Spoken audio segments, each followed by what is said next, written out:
सभी बच्चों को मेरा ढेर सारा स्नेह और नमस्कार। प्यारे बच्चों, आज हम लोग आरोह भाग 2 का जो छठवां चैप्टर है, उषा नामक जो कविता है, उसका व्याख्या हम लोग पढ़ेंगे। उषा नामक शीर्षक कविता के रचयिता शमशेर बहादुर सिंह जी हैं, जो हिंदी के सुविख्यात कवि हैं। और इन्होंने उषा का इतना सुंदर और मनोरम वर्णन किया है, जो सहज ही अपने तरफ इनकी कविता हमें आकर्षित कर लेती है, जिसमें नए उपमानों, नए प्रतीकों और नए बिंबों का प्रयोग किया है, जो इनके काव्य की अलौकिक प्रतिभा को प्रदर्शित करती है। तो आइए देखते हैं इस कविता का व्याख्या।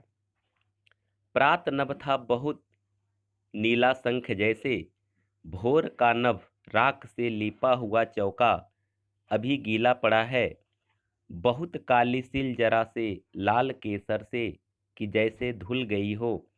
स्लेट पर या लाल खड़िया चाक मल दी हो किसी ने, नील जल में या किसी की गौर झिलमिल देह जैसे हिल रही हो। और जादू टूटता है इस उषा का, अब सूर्योदय हो रहा है।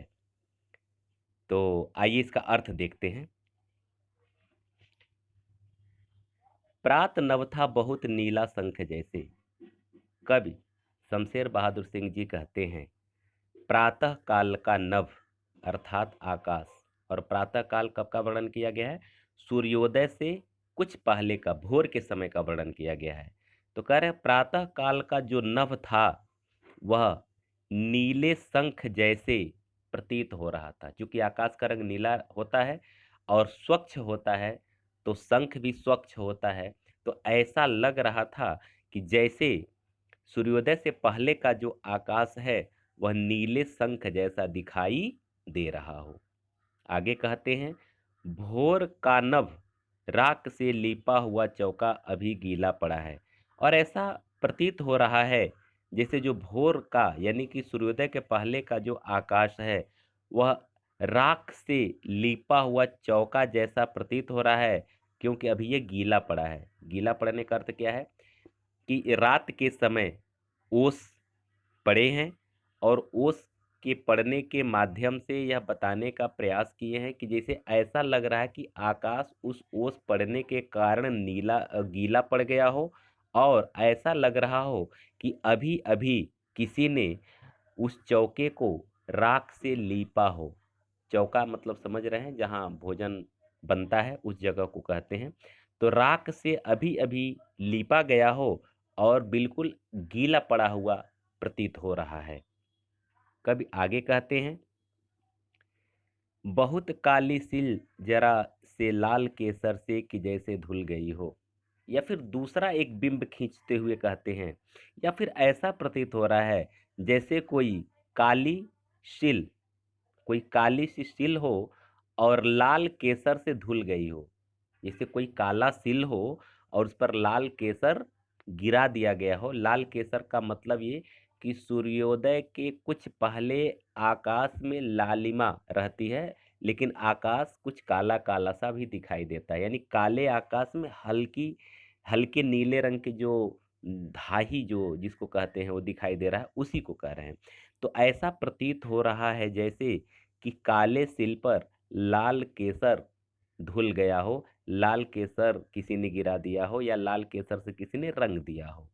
आगे कहते हैं, स्लेट पर या चाक स्लेट पर या लाल खड़िया चाक मल दी हो किसी ने। कह रहे हैं फिर ऐसा प्रतीत होता है जैसे किसी बालक ने अपनी स्लेट पर लाल खड़िया या चाक मल दिया हो। स्लेट चूंकि काले रंग का होता है, और लाल खड़िया जैसे काले रंग पर लाल खड़िया जिस तरह से अगर मल दिया जाए, रगड़ दिया जाए, तो जो दृश्य दिखता है, जो चित्र दिखता है, उसी तरह का चित्र या दृश्य भोर काल के समय, प्रातः काल के समय दिखाई दे रहा था।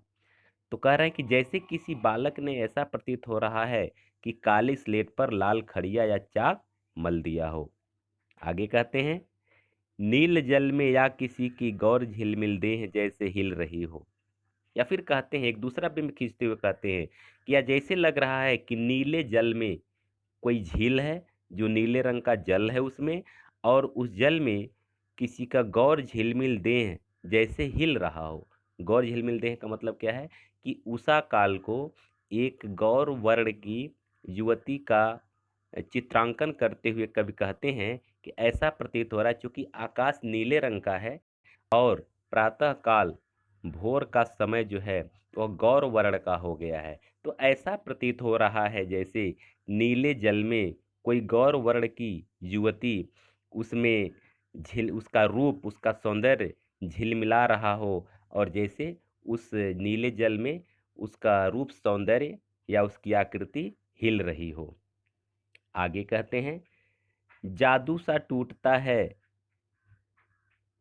इस उषा का अब सूर्योदय हो रहा है, और जो दृश्य अब तक दिखाई दे रहा था, भोर का जो समय जो था, जो दृश्य जो सुंदर दृश्य दिखाई दे रहा था, उसका जादू अब टूटता हुआ नजर आ रहा था।